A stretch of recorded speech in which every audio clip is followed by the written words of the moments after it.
A nossa cordial saudação a todos vocês que nos assistem para mais um estudo da Palavra de Deus. Estimados leigos da comunidade São Paulo, a comunidade luterana São Paulo aqui de Novo Hamburgo, a comunidade luterana Jesus Redentor e todos vocês que estão conosco, muitos já nos acompanhando há alguns meses nesses estudos de sexta-feira.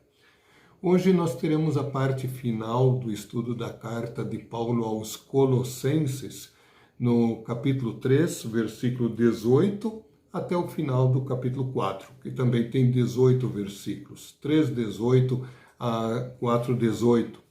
E aí, a partir da semana que vem, na sequência, nós estudaremos mais uma carta de Paulo, a primeira carta aos Tessalonicenses, começando então na sexta que vem, na semana que vem. O assunto final aqui tem muitos nomes de pessoas envolvidas. Isso mostra que a vida cristã é assunto de família. É assunto de família natural, de pessoas que convivem no mesmo ambiente, e é assunto da família espiritual, da família da fé. Nós podemos dividir o estudo de hoje em três partes. Primeiro, algumas ênfases mais na família natural.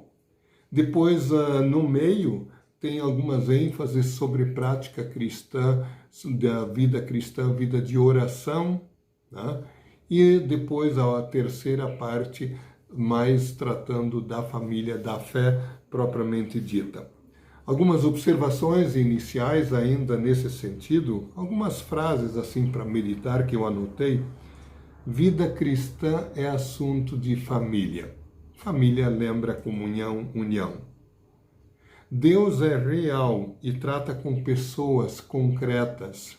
Religião cristã não é algo abstrato, um pretenso culto a anjos, como se pretendia também ali em Colossos. Deus que é real se fez gente, tem nome e endereço, se fez gente em Jesus de Nazaré. Uma das igrejas em que eu trabalhei na minha vida como pastor, ela tinha o seguinte lema: com os pés no chão e os olhos em Deus. Nossa vida está vinculada a Deus de forma espiritual, mas nós vivemos ela de forma concreta aqui. E nesse sentido é um assunto de família. Né? E agora então convido vocês a entrarmos no texto propriamente dito. Eu não vou ler o texto hoje, Colossenses 3:18 e seguintes, até o final do capítulo 4, mas citando os diversos tipos de pessoas nas suas diversas vocações e nomes que vão aparecendo, dando alguns enfoques para nosso enriquecimento. Em primeiro lugar, ele fala às mulheres, ele diz que elas devem ser submissas a seus maridos. Aqui não se está falando de uma escala de valores, de superioridade e de inferioridade. Essa submissão é uma submissão em amor, ela significa estar na ordem natural das coisas. O marido tem as suas funções, as mulheres têm as suas funções, as esposas. Estar na ordem como Deus espera que as coisas estejam para o bem das pessoas. Né? Aqui o texto é curto, mas o assunto é mais desenvolvido em Efésios 5, 21 até o 6, 9, e também 1 Pedro 3, 1 a 7. Ali é dito, inclusive, que os maridos têm que tratar com muito carinho as mulheres, porque as mulheres são a parte mais frágil, tem que ter todo o respeito. E por falar em maridos, então o nosso texto aqui, ele fala logo depois dos maridos. Os maridos não podem maltratar as mulheres, mas tratar cada um a sua mulher com todo amor, com todo carinho, com toda delicadeza, como Cristo trata a sua igreja. Ele é a cabeça, mas ele cuida do corpo. Né? Depois o nosso texto fala dos filhos. Filhos, obedeçam em tudo a seus pais. Isso agrada a Deus. Só tem uma exceção que a Bíblia abre, está lá em Atos 5, 29. Antes importa obedecer a Deus do que a homens. Quando os pais impedem os filhos de crescer no conhecimento do amor de Deus, quando os pais prejudicam a fé e o crescimento da fé dos filhos, nesse caso, neste ponto, os filhos devem desobedecer a Deus, aos pais, porque Deus está acima de tudo. Mas normalmente filhos obedeçam a seus pais. E os pais? Aqui só tem uma citação em sentido negativo, o que eles não devem fazer. Pais, não irritem os seus filhos. Não irritem os filhos com picuinhas. Vocês devem, diz um outro texto, educá-los nos caminhos do Senhor. Aqui eu cito 3 coisas a serem lembradas. Os pais devem educar com disciplina, disciplinando quando necessário, e encorajamento, de forma positiva, usando a lei quando necessário e usando o evangelho, o amor de Deus, logo depois. Né? Martinho Lutero disse certa vez que a sabedoria na educação implica em saber usar, linguagem da época, a vara e a maçã. O castigo quando necessário, mas logo depois também a doçura, né? Disciplina e encorajamento, lei e evangelho, vara e maçã. Depois dos pais e filhos, aí ele fala dos servos dos escravos. Na época havia escravatura. Paulo não entra aqui na questão se é justo ou não justo existirem escravos. O que interessa a Paulo aqui falar das obrigações de cada um. Ele fala dos escravos e logo depois dos senhores. Escravos ou servos ou empregados devem servir não só quando o patrão está vendo, porque eles devem servir, fazer tudo em nome de Jesus, como se estivessem fazendo para Jesus. Aliás, todos nós, tudo que nós fazemos, temos que fazer como se estivéssemos fazendo para Jesus. E aí ele fala dos senhores. Os senhores não devem maltratar os outros, né? Não devem tratá-los com inferioridade, exigir obediência sim, mas não maltratar por qualquer coisa, porque eles também têm um Senhor no céu, diz o apóstolo Paulo. E ele também diz que Deus não faz diferenciação entre as pessoas. Para Deus são todos absolutamente iguais. Resumindo então essa primeira parte, temos que viver em união e respeito mútuo. Mas lembrar que as relações não são perfeitas nem entre homem e mulher, nem entre pais e filhos, patrões e empregados, por causa do pecado. O pecado atrapalha tudo. Por isso, na fé em Cristo, confiando no perdão que Ele conquistou ao derramar seu sangue na cruz por nós, confiando nesse perdão, né? E é que nós crescemos em amor e consideração uns para com os outros. Nós devemos dar e receber perdão constantemente nos nossos relacionamentos. Depois dessa parte inicial do capítulo 3, 18, até o primeiro versículo do capítulo 4, nos versículos 2 a 6 do capítulo 4, nós temos uma segunda parte, diversos conselhos. Ele fala de oração, de sabedoria, de ação de graças, né? Orem sempre e sejam agradecidos. Irmãos, como é fácil a gente deixar de ser persistente na oração. Eu acho que já deve ter acontecido com vocês também. Às vezes a gente tem a impressão que num dia, hoje minha vida de oração funcionou, hoje foi bem, hoje foi melhor, nessa semana foi melhor. A gente acha que agora sim, a minha oração regular e persistente, com confiança, vai funcionar. E aí a gente começa a relaxar de novo. Sejam persistentes, fiéis na oração e sempre deem graças a Deus. E o Paulo diz que eles deveriam orar para que a porta da evangelização estivesse aberta, para que o segredo de Cristo seja revelado. O que é o segredo de Cristo? Está oculto aos homens que Jesus é o Salvador. Isso tem que ser clareado, esclarecido. Essa luz tem que brilhar, esse segredo tem que ser revelado. Então, que as portas do Evangelho, da evangelização, para que o Evangelho vá adiante, para que Cristo seja conhecido e crido, orem para que estas coisas aconteçam. E vocês mesmos sejam luz do mundo. Usem sempre palavras temperadas com sal. Historicamente, o sal tem duas funções: preservar da deterioração, uma carne, por exemplo, quando não existia geladeira ainda, era salgada para preservar, e também para dar gosto. Aqui Paulo se refere a esse lance de dar gosto na comida, achar o ponto de equilíbrio, tratar as pessoas com tato, com diplomacia. Uma vez eu li certa vez uma frase em alemão que as pessoas devem tratar assim com tato uns com os outros. A expressão em alemão dizia durch die Blumen sprechen, falar através das flores.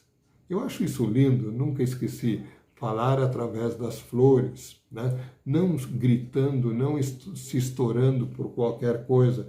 A palavra de você seja sempre uma palavra temperada.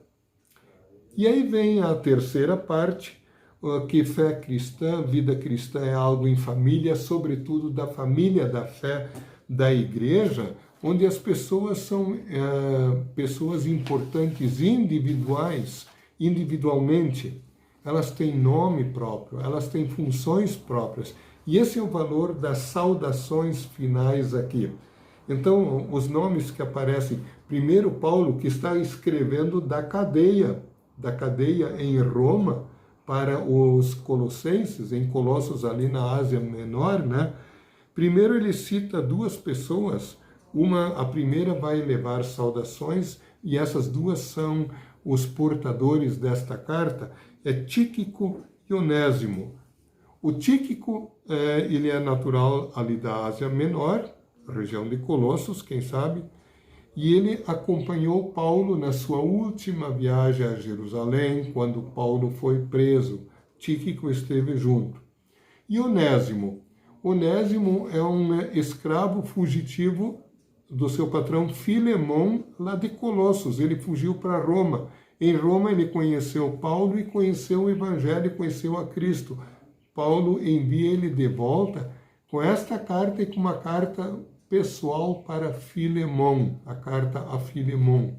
Onésimo, agora ele chama ele de um irmão amado, não mais considera ele escravo, considera ele um irmão amado. Tíquico e Onésimo, pessoas muito queridas, são os portadores da carta.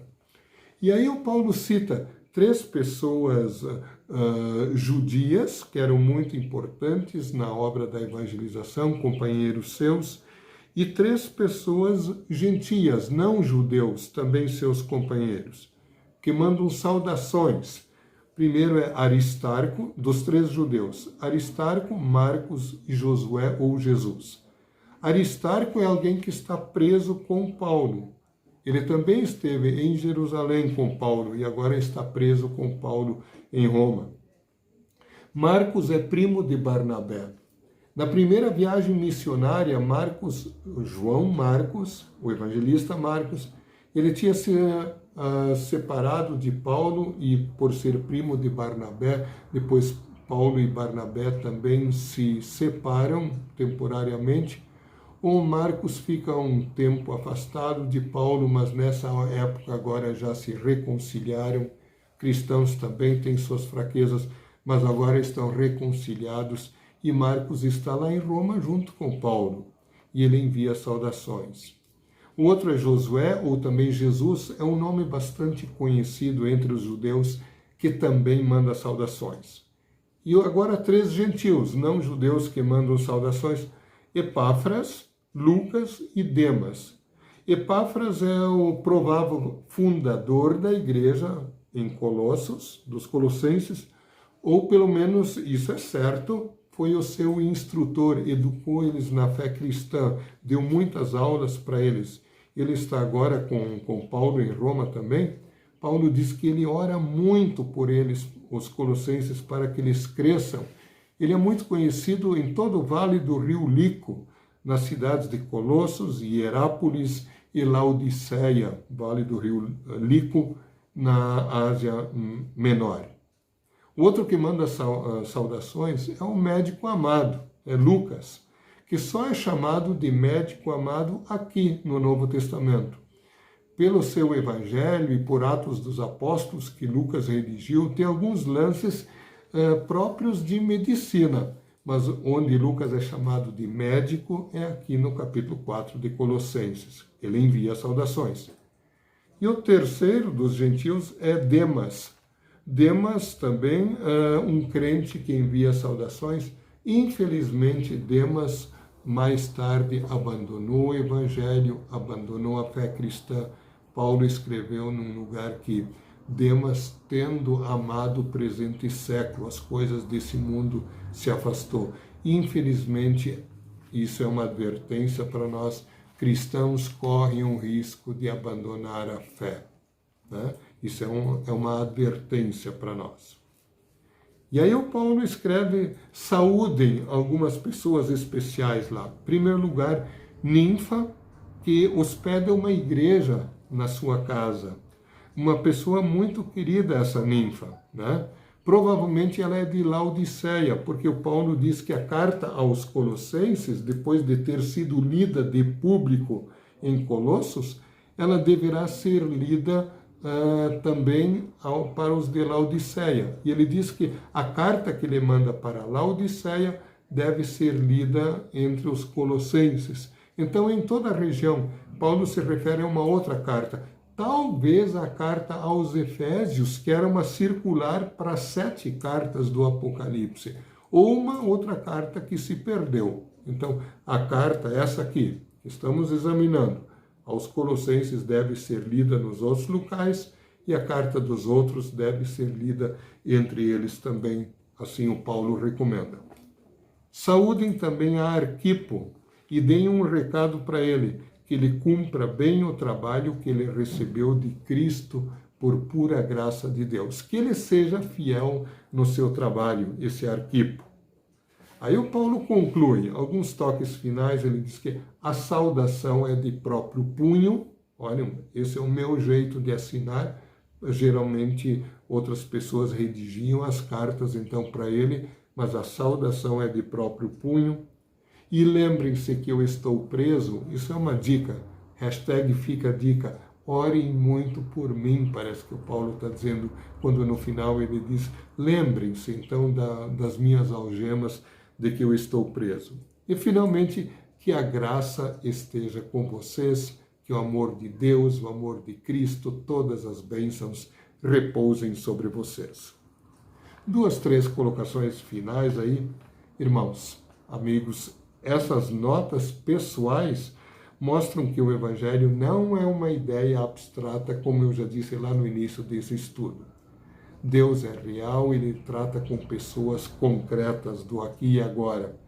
Um dia nós vamos receber a glória eterna pela fé em Cristo, e aí não haverá mais dor, sofrimento nem lágrima, mas aqui Deus trata conosco nas nossas situações vivenciais.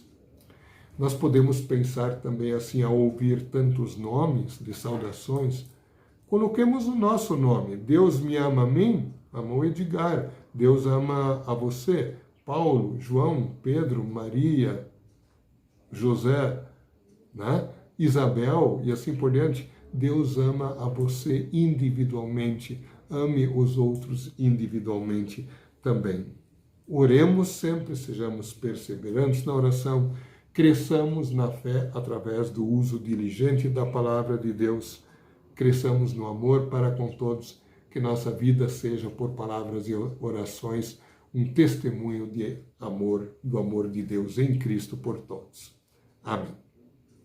Vamos orar. Amado Deus e Pai, muito obrigado por mais esse estudo, por essa carta maravilhosa aos Colossenses. Abençoa, Senhor, sempre esses encontros com Teu Espírito Santo, como tens abençoado até aqui. Abençoa cada um que nos acompanhou nessa noite. Abençoa a todos. Em nome e por amor de Jesus, nosso Salvador. Amém.